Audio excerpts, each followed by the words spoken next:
এরে দুনিয়ার মুসলমানেরা, ড্যামরার যুবকেরা, দিলের কানটা লাগায় শোনো, আজকের ময়দানে যারা হাজির, নিজের হিসাবটা নিজে মিলায় দেখো। তোমার আমার চোখ দিয়ে জীবনে কত গুনাহ করেছি, পা দিয়ে জীবনে কত গুনাহ করেছি, হাত দিয়ে জীবনে কত গুনাহ করেছি। আমার মালিক যদি মাফ না করেন, ক্ষমা পাওয়ার কোনো উপায় নাই। গুনাহগারের সামনে যখন আজরাইল দাঁড়ায় যাবে, আজরাইলের চেহারা বড় ভয়ঙ্কর। গুনাহগার তাকিয়ে তাকিয়ে দেখবে আজরাইলের পা দুইটা জমিনে দেখা যায়, মাথাটা সাত আসমানের উপরে দেখা যায়। এক হাত পৃথিবীর পূর্ব প্রান্তে আর এক হাত পৃথিবীর পশ্চিম প্রান্তে। আজরাইলের পা দুইটা, আজরাইলের চক্ষু দুইটা উহুদ পাহাড়ের চেয়ে বড় দেখা যায়। প্রত্যেকটা পশমের গোড়া থেকে মনে হয় যেন আগুনের ফুলকি বের হয়। গুনাহগার আজরাইল আলাইহিস সালাতু ওয়াস সালামের ভয়ঙ্কর রূপ দেখিয়া চোরের 360টা মুকামের মধ্যে রুহটা শুধু দৌড়ায় আর করুণ নজর দিয়ে তাকায় আছে। আজরাইল আলাইহিস সালাতু ওয়াস সালাম রুহটার মধ্যে এত জোরে থাপা মারবে, কলিজার রগগুলো টাস টাস টাস টাস করে ছিঁড়ে যাবে। ওরে দুনিয়ার মুসলমানেরা, দুনিয়ার রং তামাশায় পড়ে বুঝি মালিকরে ভুলে গেছো। এইবার একটু নিজের মনটা মিলাও। আমার দামি বাড়ি নাই, দামি গাড়ি নাই, দামি বিছানা নাই, ওই দামি বিছানার থেকে টেনে টেনে নামাইয়া নিচে চাটাই বিছাইয়া শোয়া দিবে। আরে তোমাকে আমাকে একদম পুরাতন চাদর দিয়ে ঢেকে রাখবে। সন্তান এসে চিৎকার করে আব্বা আব্বা বলে ডাকবে, ডাকের সাড়া দিতে পারবো না। পর্দার আড়ালের মা, সন্তান এসে মা বলে ডাকবে, ডাকের সাড়া দিতে পারবো না। ওই কলিজার টুকরা সন্তান ওখানে বসে চিল্লায় আর বলে আব্বু জবান খোলো, জবান খুলে না। আব্বু জবাব দেওয়ার মতো শক্তি নাই। চলিয়ে যাবে বাজার থেকে কাফনের কাপড় কিনে আনার জন্য, একদল লোক চলিয়ে যাবে সাবান কিনে আনার জন্য, একদল লোক চলিয়ে যাবে বাঁশ কিনে আনার জন্য। বাজার থেকে বাঁশ কাটিয়া আরে কাঁচা বাঁশগুলো দিয়া কবরের মধ্যে সুন্দর করে কবর খনন করিয়া তোমাকে আমাকে বাগানের কিনারা নিয়ে গোসল করায় 300 কাপড় দিয়ে প্যাকেট করবে। একটা মাথার মধ্যে বাঁধিবে, আর একটা কোমরে বানার, একটা পায়ের মধ্যে বাঁধিয়া জানাজাটা কমপ্লিট করাইয়া তিনজনে ধরাধরি করিয়া লাশ কবরের মধ্যে নিয়ে নামাবে। ওরে দুনিয়ার যুবক, যদি চোখে পানি না আসে, কান্নার বান্দরে মালিকের কাছে মাপ চাও। আরে কবরের মধ্যে লাশটা যখন নামাবে, পায়ের বান খুলে, মাথার বান খুলে, মাজার বান খুলে দেবে। দুনিয়ার যুবকেরা একটা একটা করে বাঁশ বিছায় চাটাই দিতে আরম্ভ করবে। মাটির চাকাগুলো তোমার আমার কবরটা অন্ধকার হইয়া যায়। আল্লাহ আল্লাহ, সবাই ঘরে গিয়া বাতি জ্বালাবে, তোমার আমার কবরে কেউ বাতি দিবে না। কোন দুনিয়ার তালে পড়ে আমার মালিক রে ভুলে গেছো, কবরের আযাবের কথা ভুলে গেছো রে যুবক। দুনিয়াকে একটু ভালো, দুনিয়ার তামাশায় পড়ে আমার মালিক রে ভুলে গেছো। ওই কবর বড় ভয়ঙ্কর। কবরে রেখে আসলে পরে কবর কিন্তু বারবার বারবার করে ডাক দেয়, আনা বাইতুজ জুলমা, আনা বাইতুল ওয়াহদা, আনা বাইতুত তুরাব। আমি বড় একাকীর ঘর, আমি বড় অন্ধকার ঘর। আমার কাছে সাথী নাই, বাতি নাই, দুনিয়ার কোনো কিছুই নাই। আমি শুধু চিনি আমল। ভালো আমল করে যদি আসতে পারো, আমি কবর ভালো আচরণ করব। আর যদি ভালো আমল করে আসতে না পারো, কবল পোড়ার দল। আমি কবর দুই দিকের মাটিগুলো একত্রিত হইয়া এত জোরে চাপ মারবো, একটা পাজরের হাড্ডি আর একটা পাঁচ যাই নিয়ে পৌঁছাইয়া দেব। ওরে দুনিয়ার যুবক, দুনিয়ার আগুনের মধ্যে তাকানো যায় না, দুনিয়ার আগুন এক মুহূর্তের জন্য সহ্য করা যায় না। আমার গুনাহের কারণে কবর আগুন ধাউ ধাউ ধাউ ধাউ করে জ্বলতেছে। আমার মালিকের কাছে কি মাফ চাইতো মনে চায় না। ওরে দুনিয়ার যুবক রে, কেমনে দুনিয়ার থেকে বিদায় নিবি রে ভাই? কবর থেকে চলে যাওয়ার পরে কত বছর থাকা লাগবে কারো জানা নাই। ওই কবরের আযাবের কোনো পাত্তা নাই। ওরে দুনিয়ার মুসলমানেরা, এরপরে হাসরের ময়দান। হাসরের ময়দানটা আরো ভয়াবহ অবস্থা। হাসরের ময়দানে মানুষ দেখবে মাথার সূর্যের মধুমার উপরে সূর্যের তাপের কারণে মাথার মগজগুলো ভাতের মারের মতো ঝলকাইতে থাকবে। ওদিকে আমার মালিক জালালিয়াত, জাব্বারিয়াত আর কাহারিয়াতের কণ্ঠে ডাক দেয়, লিমানিল মুলকুল ইয়াউম। আমার মালিক বলবেন, আজকের দিনের বাদশাহী কার? মানুষ সেদিন কথা বলতে পারবে না। মানুষগুলো এমন পাগল হয়ে যাবে, ডানেও তাকিয়ে দেখবে জাহান্নামের আগুন, বামেও তাকিয়ে দেখবে জাহান্নামের আগুন, সামনেও তাকিয়ে দেখবে জাহান্নামের আগুন, পেছনেও তাকিয়ে দেখবে জাহান্নামের আগুন। গুরিম গুরিম আওয়াজ, মানুষগুলো পাগল পারা হইয়া দৌড়ায়। আর কাছে যাবে সবাই তো ইয়া নফসি ইয়া নফসি বলে চিল্লায়। সব নবীরা ইয়া নফসি ইয়া নফসি বলে চিল্লায়। হঠাৎ করে দেখবে কোথা থেকে যেন একটা আওয়াজ আসতেছে, রব্বি হাবলি উম্মতি,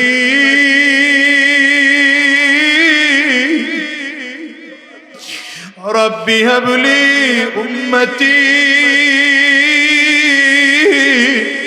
আল্লাহ আমার উম্মত রে বাঁচাও, আমার উম্মত রে বাঁচাও। ওটার কারো আওয়াজ নয় রে যুবক, ওটা আমার নবীর আওয়াজ। আরে আমার নবীরে যদি এখন থেকে সন্তুষ্ট করে বিদায় হইতে না পারো, ওই কবর বড় ভয়ঙ্কর। এই দুনিয়ায় কেউ থাকতে পারে নাই রে বাজার, তুমি আর আমি ওই দুনিয়ায় থাকতে পারবো না। আজকের মজলিসটার দিকে তাকাইয়া দেখো, কত মানুষ যেন মা হারা, কত মানুষ যেন বাবা হারা। আমি আজাদির ঘরেও তো আমার মা নাই।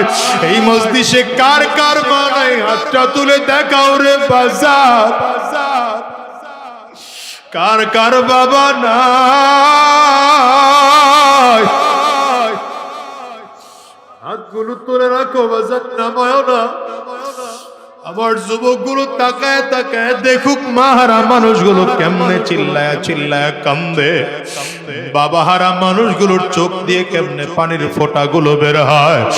যুবক, এই মানুষগুলোর চেহারার দিকে একটু তাকাইয়া দেখ।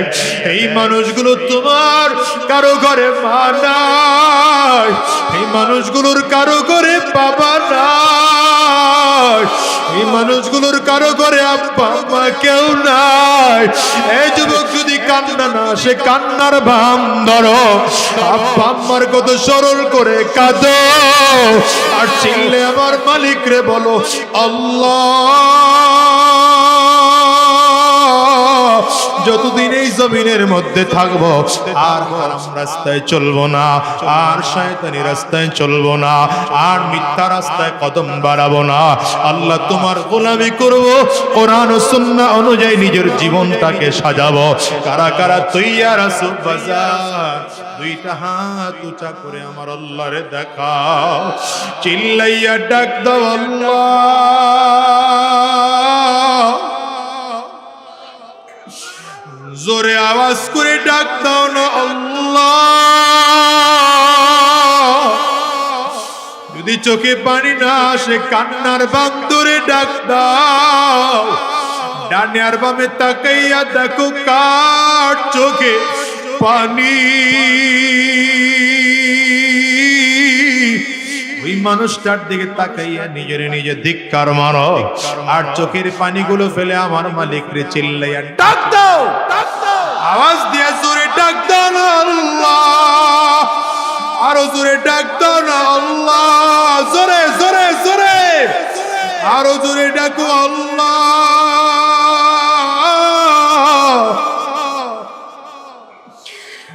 দয়ার মালিক,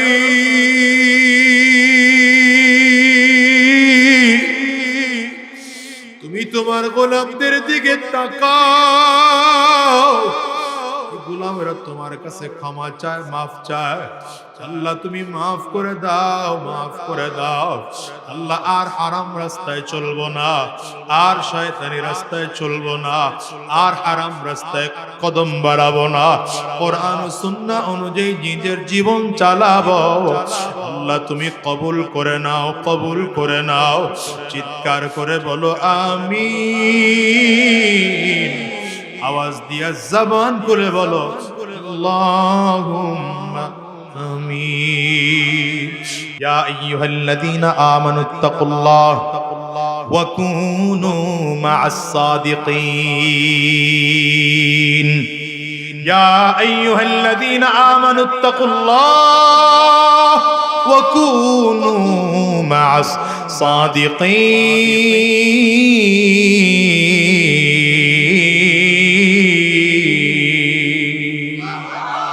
আল্লাহ বলেন সত্যবাদীদের সঙ্গে হও।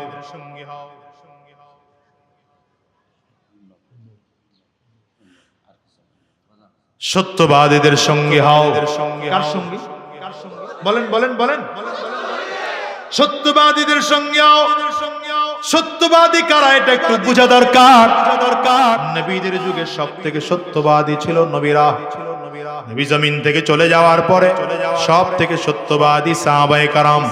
সাহাবায়ে কেরাম জমিন থেকে চলে যাওয়ার পরে সব থেকে সত্যবাদী তাবেঈন।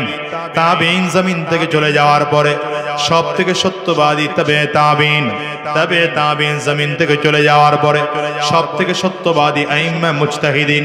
আইম্মা মুজতাহিদিন জমিন থেকে চলে যাওয়ার পরে সব থেকে সত্যবাদী ছিলেন উলামায়ে মুতাকাদ্দিমিন। তারাও জমিন থেকে বিদায় নেওয়ার পরে সব থেকে সত্যবাদী উলামায়ে মুতাআখিরিন। তারাও জমিন থেকে বিদায়। এই যুগের মানুষ যদি সত্যবাদী পাইতে চাও তাইলে উলামায়ে কেরামদের কাছে চলে যাও। এই যুগের সব থেকে সত্যবাদী উলামায়ে কেরাম। উলামায়ে কেরাম মিথ্যা কথা বলেন না, মিথ্যা পথে চলেন না, কোরআন ও সুন্নাহ অনুযায়ী জীবন চালান। কথা চালান। এটাকে বলে সুহবত। এটারে কি কয়? এটার নাম কি? এই সুহবতের বড় দাম। সুহবতের কারণে সাহাবী হয়ে যায়। সুহবতের কারণে সাহাবী হয়ে যায়। সুহবতের কারণে জান্নাতের সার্টিফিকেট দুনিয়ায় জীবিত থাকা অবস্থায় পাওয়া যায়। সুবহানাল্লাহ। এই আমার একটা প্রশ্নের উত্তর দেন তো। কোরআন হাদিস তো সাহাবীরাও যা পড়ছেন, তাবেঈরাও তাই পড়ছেন। কথা বল না। তাবেঈনরাও একই কোরআন পড়ছে। আমরাও না কোনো ব্যবধান আছে? কথা বল না। কোনো ব্যবধান আছে? কোরআন তারাও যা পড়ছে আমরাও তাই পড়ি নাকি? সাহাবীদের দাম এত। বলেন বলেন বলেন বলেন। কত চমৎকার উত্তর। হ্যাঁ বলেন। এইটাই জানতে চাইছিলাম। কারণ কি? নবীদের সুহবত। নবীর সুহবত পাওয়ার কারণে একই কোরআন আমরা পড়েছি, সাহাবীরাও পড়েছে। আমাদের মধ্যে আর সাহাবায়ে কেরামদের মধ্যে আসমান জমিন তফাৎ হয়ে গেছে। এই কথা বলেন। এই যে এখনকার যুগে এসে কেউ কয় কোরআন আছে আর সহিহ হাদিস আছে, আলেম লাগবে না, মাযহাব লাগবে না। মাযহাব মানে শিরক, পীর মানে শিরক, হুজুরের কাছে যাওয়া যাবে না। কপাল পোড়া, তোর কাছে পুরো ডিসপেন্সারি আছে। জ্বর হইলে ঔষধ কোনটা, মাথা ব্যথার ঔষধ কোনটা, পেটে ব্যথার ঔষধ কোনটা, এটা তো তোমার জানা নাই। এটা জানতে হইলে এমবিবিএস, এফআরসিএস, স্পেশালিস্ট ডাক্তারের কাছে গিয়া ভিজিট দিয়া দেখাইয়া প্রেসক্রিপশন অনুযায়ী ঔষধ খেতে হয়। পুরো কোরআনই তো তোমার কাছে আছে, পুরো হাদিসও তো তোমার কাছে আছে। কোনটা তোমার আমার জন্য উপকারী এটা যাচাই বাছাই করে তোমাকে বলে দেওয়ার দায়িত্ব উলামায়ে কেরাম। ঠিক সবাই কোন নাই, ভেজাল আছে। কাদের কাদের কাদের না এখন নিজে একা একা পণ্ডিতি কইরা বাংলা বাজার গিয়া বাংলা বুখারী শরীফ কিনে আর বাংলা কোরআন শরীফের তরজমা কিনা বাম হাতে লয়ে লয়ে ঘুরে। হুজুর মানা যাবে না, মাযহাব মানা শিরক, পীর মানা শিরক। আমি কোরআন হাদিস স্টাডি করে, ওই স্টাডি করে না, ওর কপাল ফুটতেছে। কেউ আসতে কোন কেন, জোরে কোন। যদি তাই হতো আল্লাহ শুধু কোরআন পাঠাইতেন, নবী পাঠাইতেন না। আল্লাহ নবীও পাঠাইছেন, কোরআনও পাঠাইছেন। ঠিক না? ঠিক না? দেখেন সাহাবায়ে কেরাম শুধুমাত্র নবীর সুহবতে থাকার কারণে এত দাম বাড়লো কেন? শুধুমাত্র নবীর সুহবত কেন দাম বেড়েছে? শুধু নবীর সুহবত। কেমন দাম? একটা ছোট্ট উদাহরণ দিলে বুঝবেন। আচ্ছা, এখানে 80 বছর 90 বছরের মুরব্বী আছেন, থাকার কথা না মনে হয়? হ্যাঁ, আচ্ছা যদি থাকে আপনার বয়স কত হবে? না, এত হওয়ার কথা না। 70-80 বছরের কোন মুরব্বী যদি থাকে, না এত হবে না।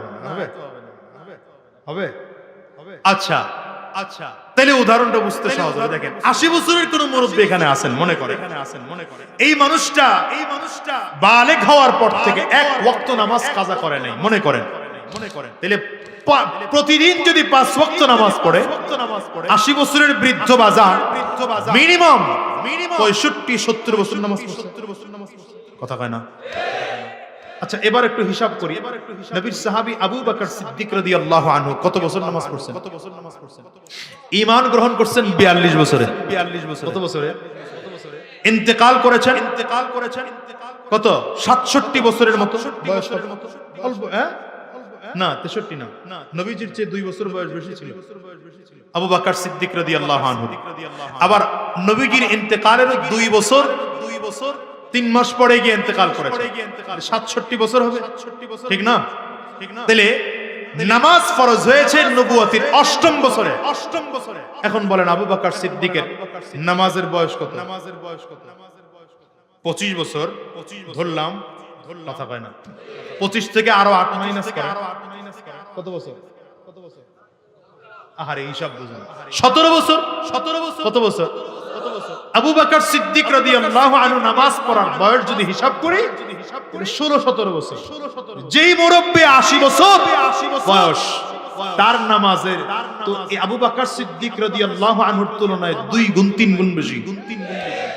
কোয়ান্টিটি হিসাব করলে, যদি রোজা হিসাব করি ওরকম অনেক বেশি।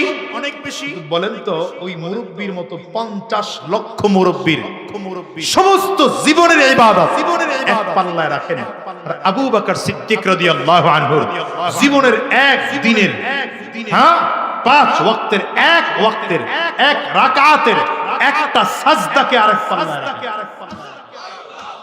সমান হবে? বলেন না। এত কোয়ালিটি বাড়লো কেন? ইবাদত তো তিনিও করেছেন, ইবাদত তো আমরাও করি। নবীর সুহবত। আবু বকর সিদ্দিক নবীর দেখা ইবাদত করছেন, নবীর পেছনে নামাজ পড়েছেন। নবী যখন ইমামতির মুসল্লায় দাঁড়াতে পারেন নাই, আবু বকর নবীজির ইমামতি মুসল্লায় দাঁড়ায় ইমামতি করছেন। তার নামাজ আমার নামাজ সমান হবে না। সুহবতের দাম আছে, খালি কোরআন আছে আর সহিহ হাদিস আছে, মাইনা ওলামা সব হবে না কোনোদিন। আলেমদের সুহবত লাগবেই তোমার। আসতে বলেন কেন? জোরে বলেন। আলেমদের সুহবত লাগবেই। আরে শুধু এটা না, দুনিয়া এটা না, নবীর সুহবতে যাওয়ার কারণে সাহাবী হয়েছেন। নবীর সুহবতে যাওয়ার কারণে বলেন সাহাবী হওয়ার পরে মর্যাদা কি? আল্লাহু আকবার। জীবদ্দশায় নবীজি 10 জন সাহাবীকে জান্নাতের সার্টিফিকেট দিয়েছে। কতজন রে? বলেন না কতজন রে? শুধু কি সার্টিফিকেট? আরো আছে তো। আল্লাহ বলেন বদরের যুদ্ধে যারা হাজির, আমি আল্লাহ তাআলা এদের গুনাহ মাফ করে দিলাম। উহুদের যুদ্ধে যারা শরীক হয়েছে, আমি আল্লাহ এদের গুনাহ মাফ করে দিলাম। খন্দকের যুদ্ধে যারা শরীক হয়েছে, আমি আল্লাহ এদের গুনাহ মাফ করে দিলাম। আরে ভাই, আল্লাহ তাআলা সব সাহাবীদের ব্যাপারে স্পষ্ট কোরআনে ঘোষণা দেন, রাদিয়াল্লাহু আনহুম ওয়া রাদু আন, রাদিয়াল্লাহু আনহুম ওয়া রাদু আন। আল্লাহ তোমাদের প্রতি খুশি, তারাও আল্লাহর প্রতি খুশি। সাহাবায়ে কেরামদের প্রতি আল্লাহ সন্তুষ্ট, আল্লাহর প্রতি সাহাবায়ে কেরাম সন্তুষ্ট। এবার বলেন তো, যাদের প্রতি আল্লাহ সন্তুষ্ট তারা নিশ্চিত জান্নাতি। এত সন্তুষ্ট হওয়ার কারণ কেন? খন্দকের ময়দানে উহুদের ময়দানে, বদরের ময়দানে যারা শরীক হয়েছেন, এই সাহাবায়ে কেরামদের জীবনের সবথেকে বড় ত্যাগ ছিল, বড় ত্যাগ। বদরের ময়দানে জীবন বাজি রেখে যুদ্ধ করেছেন, উহুদের ময়দানে জীবন বাজি রেখে যুদ্ধ করেছেন, খন্দকের ময়দানে কেমন করে যুদ্ধ করেছেন। খন্দকের ময়দানটা অস্ত্রের যুদ্ধ ছিল না, এটা পরীক্ষা খনন করার যুদ্ধ ছিল। বাংলাদেশের মানুষ বোঝা বড় কষ্টের বিষয়, কারণ আমাদের দেশে মাটির পরিমাণ বেশি, কোদাল দিয়ে কোপ দিলেই মাটি কাটা যায়, কিন্তু আরব দেশের জমিন অধিকাংশ জমিনে পাথরের জমিন। খন্দকের ময়দান যারা গিয়েছেন দেখবেন রাহমাতুল্লিল আলামিন 10 হাত করে করে 10 জন সাহাবীকে ভাগ করে দিলেন, তোমরা 10 জন এই 10 হাত পরীক্ষা খনন করবে, আরো 10 জন আগামী 10 হাত খনন করবে। এমন করে করে আমার নবী ভাগ করে দিয়ে দিলেন। আরব দেশের প্রচন্ড পাথরিয়া জমিন, জমিনের মধ্যে কোপ দেওয়া যায় না, কোদাল নিচের দিকে ডাবে না। সাহাবায়ে কেরাম পাথরগুলো ভেঙে ভেঙে ভেঙে পরীক্ষা খনন করতেছেন। ওদিকে প্রচন্ড রোদের তাপ, রোদের তাপের কারণে মনে হয় যেন মাথার চুল ফেটে যাবে, মাথার তালু ফেটে যাবে। সাহাবায়ে কেরাম তারপরে ক্ষুধার যন্ত্রণা সহ্য করে করে সেখানে পরীক্ষা খনন করতে আরম্ভ করেছেন। সাহাবায়ে কেরামদের অবস্থা এত করুণ, পেটের মধ্যে খানা নাই, ক্ষুধা নিয়ে পরীক্ষা খনন করতেছেন। ক্ষুধা যন্ত্রণা থেকে বাঁচার জন্য পেটের মধ্যে পাথর বেঁধেছেন। এক একজন সাহাবী নবীর সামনে দাঁড়ায় বল, পয়গম্বর তাকিয়ে দেখেন, এই যে আমরা পাথর বেঁধেছি পেটের মধ্যে। নবীজি আস্তে করে নিজের পেটের কাপড় সরায় দেখাইলেন, সাহাবীরে তোমরা কেউ পাথর বেঁধেছো একটা, কেউ পাথর বেঁধেছো দুইটা। আমি নবীর দিকে তাকাও, আমি নবী পাথর বাঁধলাম 3টা। হযরত জাবির রাদিয়াল্লাহু আনহু নবীর দিকে তাকায় আছে, চোখ দিয়ে জাবিরের টপ টপ করে পানি বের হয়। বাহানা করে নবীর সামনে এসে দাঁড়িয়েছেন, পয়গম্বর যদি আপনি আমাকে একটু অনুমতি দেন, একটু ছুটি লাগবে আমার। নবী বলেন, কই যাইবা? বলে, হুজুর একটু বাড়িতে যাব। নবীর কাছ থেকে ছুটি নিয়ে বাসায় গিয়ে স্ত্রীর কাছে চলে গেলেন। স্ত্রীর হাতটা বুকের সাথে টান দিয়ে লাগায় বলে, প্রাণের স্ত্রী আমার, নবীর চেহারার দিকে তাকানো যায় না রে। আমার নবীর চেহারা শুকিয়ে গিয়েছে, রোদের তাপের কারণে আমার নবীর চেহারা শুকিয়ে গিয়েছে। রাহমাতুল্লিল আলামিনের পেটের ক্ষুধার কারণে পাথর বেঁধেছে আমার নবী। ও স্ত্রী, ঘরের মধ্যে কি আছে বলো? আমার নবী কলিজার টুকরার নবীকে মেহমানদারি করাবো। স্ত্রী ডেকে বলে, স্বামী আমার ঘরে বড় অভাব, অল্প একটু আটা আছে, এই আটা দিয়ে কয়েকটা রুটি বানানো যাবে। হযরত জাবির রাদিয়াল্লাহু আনহু বলেন, তাইলে আমার ঘরে তো একটা ছোট্ট বকরির বাচ্চা আছে, এই ছোট্ট বকরির বাচ্চাটা আমি জবাই করে ফেলি, তাড়াতাড়ি করে গোশতটা পাকায় এনে দেই, তুমি গোশতটা পাকাও। চমৎকার করে গোশতটা বকরি জবাই করে গোশত রেডি করে এনে দিল। স্ত্রী সুন্দর করে গোশত পাকাইতে আরম্ভ করেছে।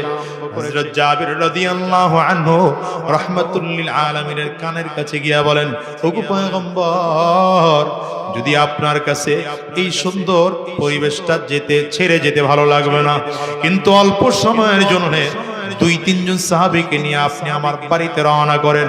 নবী বলেন, কেন?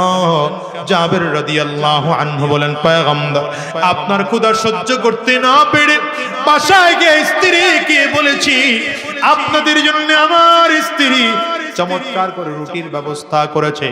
অল্প একটু রুটি, ছোট্ট একটা বকরির বাচ্চা জবাই করেছি, 4-5 জন খাইতে পারবেন এমন রুটি আর গোশতের ব্যবস্থা আছে। রাহমাতুল্লিল আলামিন সব গোটা খন্দকের সাহাবায়ে কেরামদেরকে 1000 সাহাবী, খন্দকের মধ্যে 1000 সাহাবায়ে কেরামদেরকে সবাইকে ডাক দিয়ে বললেন, ইয়া আহলা খন্দক, ইন্না জাবিরান কদ সানা সূরা হাইয়া আহলান বিকুম। যত খন্দকের বাসিন্দারা আছো, জাবির তোমাদের জন্য খানা রেডি করেছে, চলো জাবিরের বাড়ি গিয়ে খানা খাবো। হযরত জাবির রাদিয়াল্লাহু আনহু চারা পেরেশানি, চারা লাখ লজ্জায় পড়ে গেলেন। নবীকে আমাকে লজ্জা দিবেন নাকি? নবী বললেন, যাও বাসায় গিয়া খানা রেডি করো। স্ত্রীকে গিয়া বলে, স্ত্রী আমার সর্বনাশ করে ফেলাইছি। নবীকে বলেছিলাম 2-3 জন 4-5 জন নিয়ে আসতে, আমার নবী পুরো খন্দকের 1000 সাহাবায়ে কেরামদেরকে নিয়ে আসতেছে। স্ত্রী ধমক দেয়, কি করেছো তুমি? নবীরে বলো নাই যে অল্প গোশত আছে, অল্প কয়েকটা রুটি আছে? জাবির রাদিয়াল্লাহু আনহু বলেন, নবীকে বলছিলাম, তারপরেও দাওয়াত দিয়েছে। স্ত্রী ডেকে বলে, শোনো নবীর যেহেতু বলছো, তারপরও নবী আসতেছে, তাইলে মনে হয় আজকে রব্বে কারীমের নবীর মুআজিজা দেখা যাবে। 1000 সাহাবী নিয়ে হাজির হয়ে গেলেন। কতজন? 1000 সাহাবী নিয়ে হাজির হয়ে গেলেন। দুনিয়ার যুবক কেমনে বরকত খুঁজো, কেমনে বরকত খুঁজো মিয়া? নবীর কথায় বরকত আছে, নবীর চলায় বরকত আছে, নবীর তরিকায় বরকত আছে। কথা বল না, কথা বল। দেখো না, 50,000, 1 লক্ষ টাকা, 2 লক্ষ টাকা ইনকাম করো, তার কাছ থেকে অভাব যায় না। মসজিদের একজন ইমাম 5,000, 10,000 টাকা ওয়াজিফা পায়। এরপরে ওরা কত আরামে চলে, কত স্বাচ্ছন্দ্যে চলে। বুঝা যায় হালালে বরকত আছে, হারামে বরকত না। কথা কান ঠিক কিনা? ঠিক কিনা? এই জন্য পথ ধরো তো নবীর পথ ধরো, শয়তানের পথ ছেড়ে দাও, হারাম রাস্তা ছেড়ে দাও, গুনাহের রাস্তা ছেড়ে দাও। নেতা মানবা তো সুদখোর আর ঘুষখোর, মদখোর, জুয়াখোর গুলোরে নয়। লক্ষ কোটি টাকা ইনকাম করেও ঠিক থাকতে পারবা না। নেতা মানবা তো নবীরে মানো। নেতাকে কয় না, সবাই কয় না নেতাকে। জোরে বলেন নেতাকে। তোমার নেতা আমার নেতা, সবাই কয় না তোরে, তোমার নেতা আমার নেতা। আমরা সবাই রাসূল সেনা। কষ্ট হয় বুঝি? আপনার অসুবিধা হইতেছে? আর 10-12 মিনিট আছেন তো ইনশাআল্লাহ। হ্যাঁ, দুনিয়ার এই সুদখোর, ঘুষখোর, মদখোর, জুয়াখোর, চোর বাটপার গুলোকে নেতা না বানাও। নেতা বানাও তো নবীকে বানাও। কারে বানাইবা? স্লোগান হবে নবীর জন্য, হবে? আওয়াজ ভালো পাই না, হবে? তোমার নেতা আমার নেতা। পারবেন না স্লোগানটা দিতে? কাশি দেন, গলা ক্লিয়ার করেন, ভালো করে ক্লিয়ার করেন। মাইকলা ভাই আপনিও সাউন্ড বাড়ায় রেখেন, কমায়েন না কিন্তু, সাবধান। পারবেন? হাত দুইটা উঁচা করেন, টান টান করে হাত উঁচা করেন। ডানে আর বামে তাকিয়ে দেখেন, হাতকে তুলে নেই। মনে করবেন জাতীয় অলস। কথা বল না কেন? হাত দুটো উঁচা করছেন, মুঠ করেন, হাতগুলো মুঠ করেন, ঝাঁকি দেন, জোরে সোরে একটা ঝাঁকি। এবার কণ্ঠের যতটুকু আওয়াজ আছে পুরোটা আওয়াজ ছেড়ে দিয়ে একটা তাকবীর হবে। রেডি? আরো জোরে, রেডি? নারে তাকবীর। আর ভেতরে কুফর ঢুকছে, শিরিক ঢুকছে, বিদআত ঢুকছে। ঈমানের প্রেসার দিয়ে বের করতে হবে। 2 হাত উঁচা করে নারে তাকবীর। আরো জোরে নারে তাকবীর। তোমার নেতা আমার নেতা, বিশ্ব নবী মুস্তাফা। আমরা সবাই রাসূল সেনা, ভয় করি না বুলেট বোমা। নারে তাকবীর। কোরআন সুন্নাহর আলো, আরো জোরে কোরআন সুন্নাহর আলো। কোরআন সুন্নাহ যেখানে, আলেম ওলামা যেখানে, পীর বুজুর্গ যেখানে, সুদ ঘুষ যেখানে। ঠিক আছে তো? এই স্লোগান দিলের মধ্যে গাইতে নেন। খালি স্লোগান দেয়, আমার ভাই তোমার ভাই, আমার ভাইয়ের চরিত্র কাউয়ার মতো পবিত্র, পাগলের খাতা বালিশ, ফুলের মতো পবিত্র হয়, নিজে বুনিয়া করছে। হযরত জাবির রাদিয়াল্লাহু আনহুর স্ত্রী কয়, সর্বনাশ করছো। নবীরে কইছি তো। জাবির রাদিয়াল্লাহু আনহুর স্ত্রী তাকায় দেখে যে কাতারে 1000 মানুষ কাতারে আসতেছে। যদি নবীরে বলে থাকো, এরপরে নবী সইনা যদি লোক নিয়ে আইসা তাদের ভিন্ন কিছু একটা ঘটতে যাচ্ছে। জাবির রাদিয়াল্লাহু আনহুর স্ত্রী অপেক্ষা আছে, কি ঘটবে। নবীজি আসলেন, সামনের রুমে বসলেন। জাবের রাদিয়াল্লাহু আনহুকে কয়, গোশতের পাত্র নিয়ে আসো। আহারে আল্লাহু আকবারের অবস্থা রে, করোনা হইছে। আল্লাহু আকবার। গোশতের পাত্র সামনে নিয়ে আসছে। নবীজি বললেন, রুটির খামেরাগুলো নিয়ে আসো। এখন রুটি বানানো হয়নি, রুটির খামিরা আনছেন। নবীজি রুটির খামিরার মধ্যে বিসমিল্লাহির রহমানির রহিম বলে ফু দিয়া বললেন, ভিতরে নিয়ে যাও। ভিতরে বসে একজন বানাবে, তুমি নিয়ে আসো, ডেলিভারি দাও আমার। জাবের রাদিয়াল্লাহু আনহু বলেন, আমার নবীর হাতে একটা একটা করে রুটি দিলাম, আর নবীজি রুটির মধ্যে নিজের হাতে পাত্র থেকে গোশত উঠায়া রুটির মধ্যে দিয়া পেঁচায় পেঁচায় রোল বানায়া এক একজন সাহাবীর হাতে দেয়। 10 জন বিদায়, 20 জন বিদায়, 30 জন খেয়ে বিদায়, 50 জন বিদায়। 100 সাহাবীর খাওয়া শেষ, 200 শেষ, 300, 400, 500, 1000 সাহাবী ওই খানা দিয়ে খানা খেয়ে। নবী এবার ডাক দিয়েছেন, যাবে আসো, এবার তুমি আর আমি খাবো। নবীও খাইলেন। জাবের রাদিয়াল্লাহু আনহু বলেন, আমিও খাইলাম। খেয়ে নবীজি ট্যাক্সিটা আমার হাতে দিয়ে বললেন, আবার ঘরের ওয়ালাদেরকে খাইতে বলো। জাবের রাদিয়াল্লাহু আনহু বলেন, ডেকসি নিয়ে ঘরে গেলাম। ঘরে গিয়ে ডেকসি তুললাম, পাত্রের মুখ উঠাইলাম। ঘটনা কি দেখি তো, পাত্রের মুখ উঠিয়ে দেখেন জাবের রাদিয়াল্লাহু আনহু বলেন, যেমন খানা পাকিয়ে নবীর কাছে নিয়েছিলাম তেমনই এখনো আছে, একটা টুকরা গোশত ভেতর থেকে কম। বরকত চাও মিয়া, নবীর আদর্শ গ্রহণ করো। এজন্য আমি বারবার বলি, আজকে বলি, আগামীর দিনে যারা এই দেশের সরকারের ক্ষমতা আসবেন, ইসলাম ওয়ালাদের সাথে পরামর্শ করে চালাবেন, কোরআন ওয়ালাদের সাথে রাষ্ট্র পরামর্শ করে চালাবেন, কোরআন নিয়ে দেশের রাষ্ট্র পরিচালনা করবেন। খোদার কসম করে বললাম, বরকতের অভাব হবে না।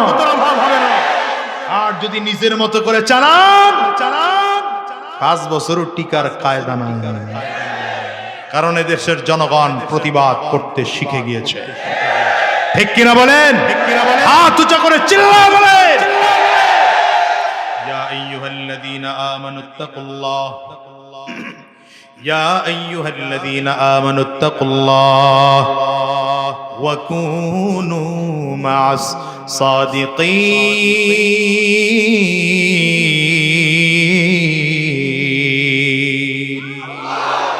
রব্বি করিম বলেন, দুনিয়ার মানুষেরা, ইমানদারেরা, তাকওয়া গ্রহণ করো, তাকওয়া গ্রহণ করো, তাকওয়া গ্রহণ করো। কলিজার মধ্যে আল্লাহ পাকের ভয় ঢোকাও। দ্বিতীয় নম্বর, সত্যবাদীদের সঙ্গে হও। আরে সত্যবাদী ছিলেন সাহাবায়ে কেরাম। সাহাবায়ে কেরাম জমিন থেকে বিদায় হয়ে গিয়েছেন। সত্যবাদী ছিলেন আমার নবী রাহমাতুল লিল আলামিন, জমিন থেকে বিদায় হয়েছেন। নবীর ইন্তেকালের পরে সাহাবায়ে কেরাম ছিলেন, সাহাবায়ে কেরাম জমিন থেকে বিদায়। সত্যবাদী ছিলেন তাবেঈন, তাবেঈন জমিন থেকে বিদায়। সত্যবাদী ছিলেন তাবেঈন, তারাও জমিন থেকে বিদায়। এরপরে সত্যবাদী ছিলেন আইম্মায়ে মুজতাহিদিন, তারাও জমিন থেকে বিদায়। সত্যবাদী ছিলেন উলামায়ে মুতাকাদ্দিমিন, তারাও জমিন থেকে বিদায়। সত্যবাদী ছিলেন উলামায়ে মুতাআখিরিন, তারাও জমিন থেকে বিদায়। আমি তো প্রায় বলি, বাংলাদেশের মানুষদেরকে মাথায় টুপি দিতে শিখিয়েছেন, দাড়ি ওঠা হাফিজ হুজুর রাহমাতুল্লাহি আলাইহি এদেশের মানুষদেরকে দ্বীনের দাওয়াতের কাজে লাগিয়েছেন। কথা কম না কেন? হাফিজ হুজুর রাহমাতুল্লাহি আলাইহি এদেশের মানুষের মাথায় টুপি দিতে শিখিয়েছে। দুনিয়ার মুসলমানেরা, সদস্য হুজুর রাহমাতুল্লাহি আলাইহি দেশের মানুষকে দ্বীনের রাস্তায় ডাকতেন। তারা কত সত্যবাদী ছিলেন, কত বড় দ্বীনের বান্দা ছিলেন। আজকে তারা জমিনের মধ্যে নাই। হাফিজ হুজুর রাহমাতুল্লাহি আলাইহি ছিলেন, তারাও জমিন থেকে বিদায়। মুফতি আমিনী রাহমাতুল্লাহি আলাইহি ছিলেন, তারাও জমিন থেকে বিদায়। শাইখুল হাদিস আল্লামা আজিজুল হক রাহমাতুল্লাহি আলাইহি ছিলেন, তারাও জমিন থেকে বিদায়। যুবক কুতুবুল আলম কালো মানিক সৈয়দ ফজলুল করিম রাহমাতুল্লাহি আলাইহি ছিলেন, তারাও জমিন থেকে বিদায়। যুগের পরিবর্তনের কারণে আল্লামা জুনায়েদ বাবনগরীও জমিন থেকে বিদায়, আল্লামা শাহ আহমদ শফিও জমিন থেকে বিদায়, ওলামায়ে কেরাম সব একজন একজন করে বিদায় হয়ে গিয়েছেন। হিসাব করে মিলিয়ে দেখো এখন বর্তমান যুগে যারা আছেন ওলামায়ে কেরাম, এদের মতে চলো, এদের পথে চলো, কোরআন অনুযায়ী সুন্নাহ অনুযায়ী নিজের জীবনটাকে সাজাও, আর মালিকের কাছে পাক্কা সচ্চা দিলে তওবা করো। ওগো দয়ার মালিক, আমি ছাড়া বোধহয় দুনিয়ার সব মানুষ ভালো, আমি একা বান্দাই বুঝি তোমার পাপী বান্দা। কেন বলি জানো? দুনিয়ার মুসলমানেরা নবীর সাহাবী হযরত ওমর রাদিয়াল্লাহু আনহু, যিনি নবীজির জবানে জান্নাতের সার্টিফিকেট প্রাপ্ত সাহাবী, এই সাহাবী চোখের পানি ফেলে কান্না করতেন, এমন পরিমাণ কান্না করতে করতে গালের মধ্যে কালো দাগ পড়ায় ফেলছেন। লোকজন আসছে, খলিফাতুল মুসলিমিন ঔষধ লাগান, গালের কালো দাগ দেখতে ভালো দেখা যায় না। হযরত ওমর বলেন, আমি ঔষধ লাগাবো না, আমি অবস্থায় আমার মালিকের দরবারে উঠবো। আমার মালিক যদি ডাক দেয়, রে ওমর, আমি মালিকের দরবারে কে নিয়ে হাজির, আমি আমার আল্লাহর ডাক দিয়া বলবো, আল্লাহ, আমি তোমার জাহান্নামের ভয়ে, তোমার ভয়ে কাঁদতে কাঁদতে গালের মধ্যে দুইটা কালো দাগ পড়ায় নিয়ে আসছি। ওরে ওমর রাদিয়াল্লাহু আনহু হুযায়ফা রাদিয়াল্লাহু আনহুর দিকে তাকায় বলতেন, আরে ভাই, নবীর সব মুনাফিকদের লিস্টই তো তোমার খাতার মধ্যে আছে, একটু দেখো আমার নামটা তোমার কাছে আছে কিনা, আমার নামটা তোমার খাতায় নবী বলে গেছেন কিনা। হযরত হুযায়ফা বলেন, আছে এটাও বলবো না, নাই সেটাও বলবো না। নবী বলতে নিষেধ করেছেন। হযরত ওমর ফারুক রাদিয়াল্লাহু আনহু বলেন, তাইলে বলো, আমি মারা গেলে তুমি আমার জানাজায় আসবা কিনা? মুনাফিকের জানাজায় তো তুমি যাও না। হযরত হুযায়ফা বলেন, কি বলেন আপনি? খলিফাতুল মুসলিমিন আমিরুল মুমিনিন মারা গেলে আবার জানাজায় কেমনে আমি না যাব?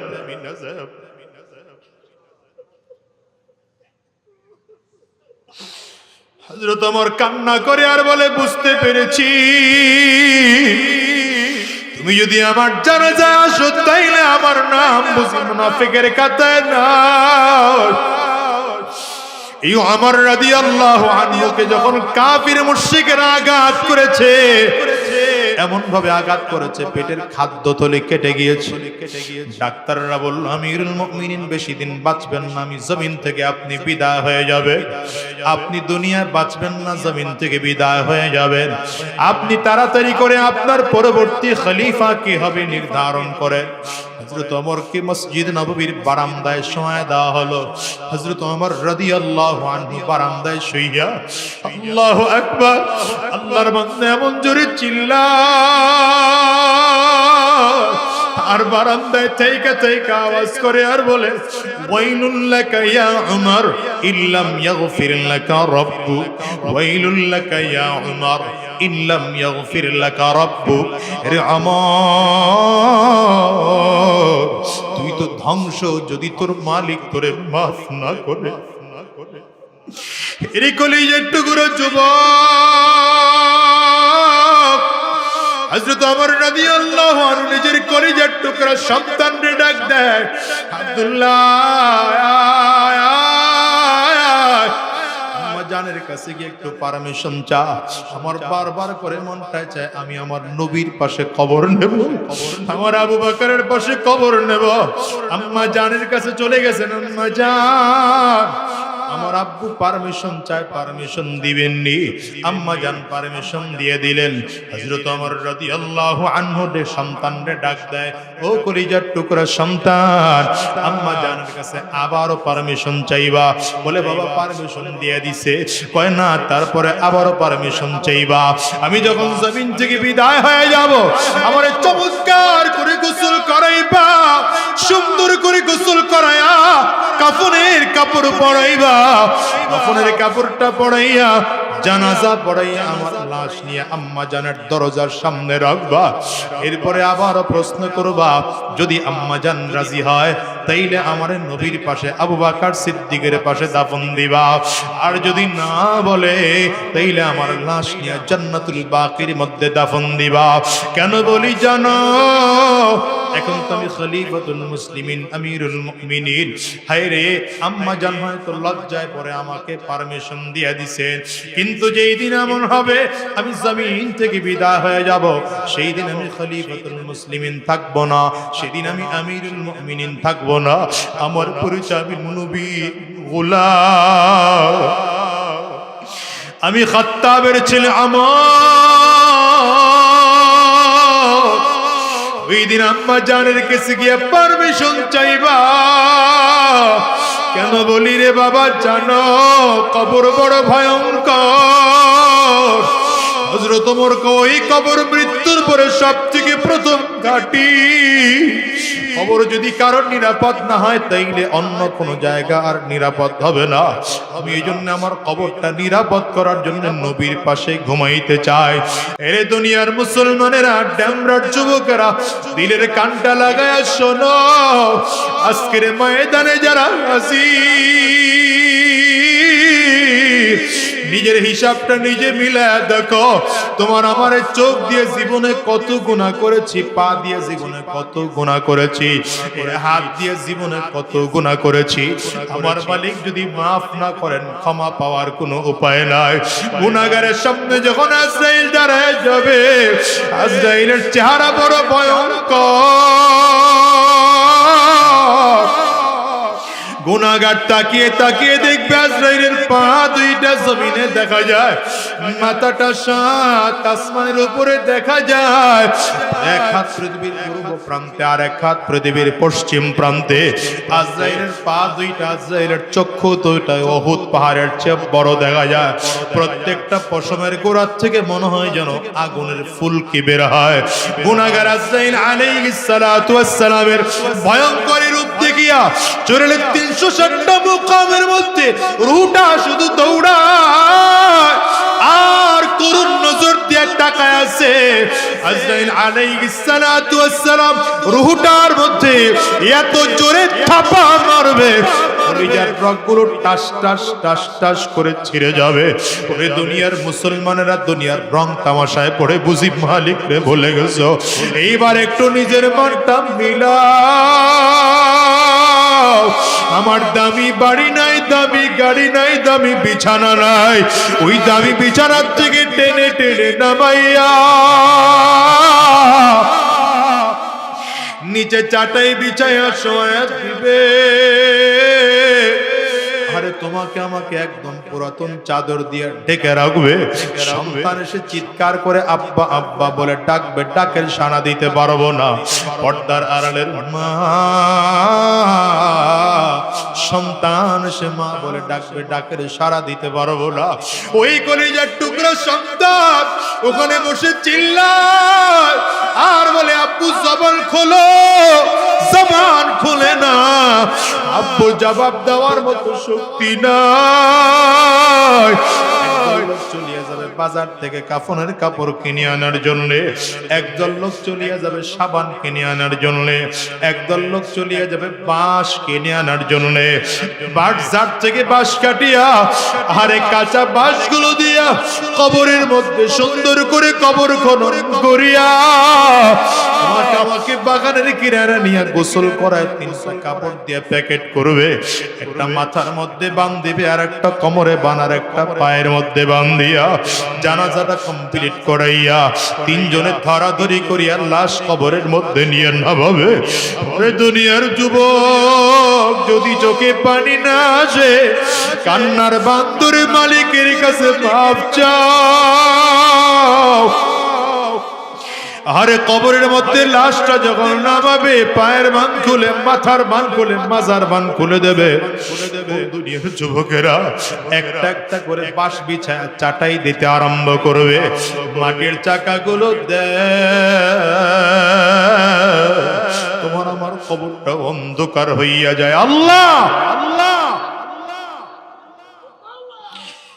সবাই ঘরে গিয়া বাতি জ্বালাবে, তোমার আমার কবরে কেউ বাতি দিবে না। কোন দুনিয়ার তালে পরে আমার মালিক রে ভুলে গেছো, কবরের আযাবের কথা ভুলে গেছো রে যুবক। দুনিয়াকে একটু ভালো, দুনিয়ার তামাশায় পড়ে আমার মালিক রে ভুলে গেছো। ওই কবর বড় ভয়ঙ্কর। কবরে রেখে আসলে পরে কবর কিন্তু বারবার করে ডাক দেয়, আনা বাইতুজ জুলমা, আনা বাইতুল ওয়াহদা, আনা বাইতুত তুরাব। আমি বড় একাকীর ঘর, আমি বড় অন্ধকার ঘর, আমার কাছে সাথী নাই বাতি নাই, দুনিয়ার কোনো কিছুই নাই। আমি শুধু চিনি আমল। ভালো আমল করে যদি আসতে পারো আমি কবর ভালো আচরণ করব, আর যদি ভালো আমল করে আসতে না পারো কবল পোড়ার দল। আমি কবর দুই দিকের মাটিগুলো একত্রিত হইয়া এত জোরে চাপ মারব, একটা পাজরের হাড্ডি আর একটা পাঁচজাই নিয়ে পৌঁছাইয়া দেব। ওরে দুনিয়ার যুবক, দুনিয়ার আগুনের মধ্যে তাকানো যায় না। দুনিয়ার আগুন এক মুহূর্তের জন্য সহ্য করা যায় না। আমার গুনাহের কারণে কবর আগুন ধাউ ধাউ ধাউ ধাউ করে জ্বলতেছে। আমার মালিকের কাছে কি মাফ চাইতো মনে চায় না। ওরে দুনিয়ার যুবক রে, কেমনে দুনিয়ার থেকে বিদায় নিবি রে ভাই? কবর থেকে চলে যাওয়ার পরে কত বছর থাকা লাগবে কারো জানা নাই। ওই কবরের আযাবের কোনো পাত্তা নাই। ওই দুনিয়ার মুসলমানেরা এরপরে হাসরের ময়দান, হাসরের ময়দানটা আরো ভয়াবহ অবস্থা। হাসরের ময়দানে মানুষ দেখবে মাথার সূর্যের মধুমার উপরে, সূর্যের তাপের কারণে মাথার মগজগুলো ভাতের মারের মতো ভলকাইতে থাকবে। ওদিকে আমার মালিক জালালিয়াত জব্বারিয়াত আর কাহারিয়াতের কণ্ঠে ডাক দেয়, লিমানিল মুলকুল ইয়াউম।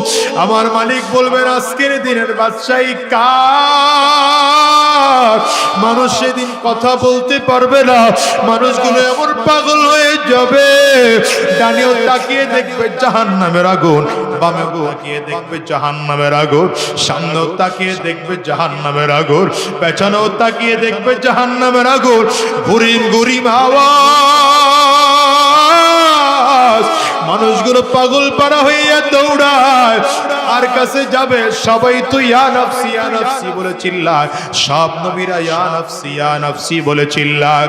হঠাৎ করে দেখবে কোথা থেকে যেন একটা আওয়াজ আসতেছে, রব্বি হাবলি উম্মতি,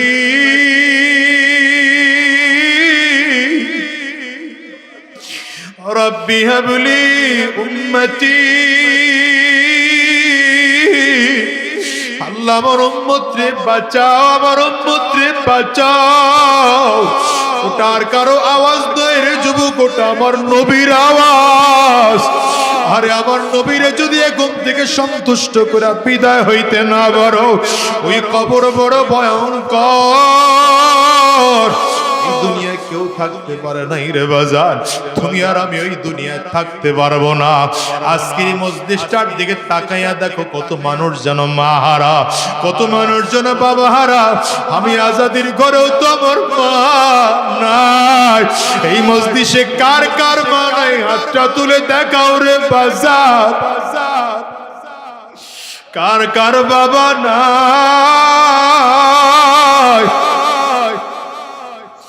হাতগুলো তুলে রাখো বাজার, নামায় না। আমার যুবকগুলো তাকায় তাকায় দেখুক মাহারা মানুষগুলো কেমনে চিল্লায়া চিল্লায়া কান্দে। বাবা হারা মানুষগুলোর চোখ দিয়ে কেমনে পানির ফোঁটাগুলো বের হয়। যুবক এই মানুষগুলোর চেহারার দিকে একটু তাকাইয়া দেখ। এই মানুষগুলো তোমার কারো ঘরে মা নাই, এই মানুষগুলোর কারো ঘরে বাবা নাই, এই মানুষগুলোর কারো ঘরে আব্বা মা কেউ নাই। এই যুবক যদি কান্না না, সে কান্নার ভাম ধরো, আব্বা আম্মার কত সরল করে কাঁদো, আর চিল্লে আমার মালিক রে বলো আল্লাহ যতদিন এই জমিনের মধ্যে থাকবো আর হারাম রাস্তায় চলবো না, আর শয়তানি রাস্তায় চলবো না, আর মিথ্যা রাস্তায় কদম বাড়াবো না। আল্লাহ তোমার গোলামি করব, কোরআন ও সুন্নাহ অনুযায়ী নিজের জীবনটাকে সাজাবো। কারা কারা তৈয়ার আছো বাজার? দুইটা হাত উঁচা করে আমার আল্লাহরে দেখাও, চিল্লাইয়া ডাক দাও আল্লাহ।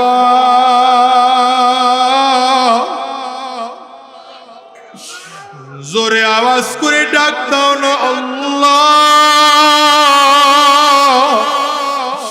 যদি চোখে পানি না আসে কান্নার বান্দরে ডাক দাও। ডানে আর বামে তাকাইয়া দেখো কার চোখে পানি, ওই মানুষটার দিকে তাকাইয়া নিজের নিজে ধিক্কার মারো, আর চোখের পানিগুলো ফেলে আমার মালিক রে চিল্লাইয়া ডাক দাও।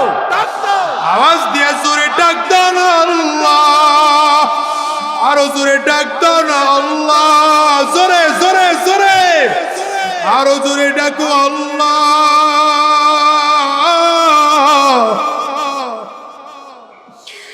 গো দয়ার মালিক,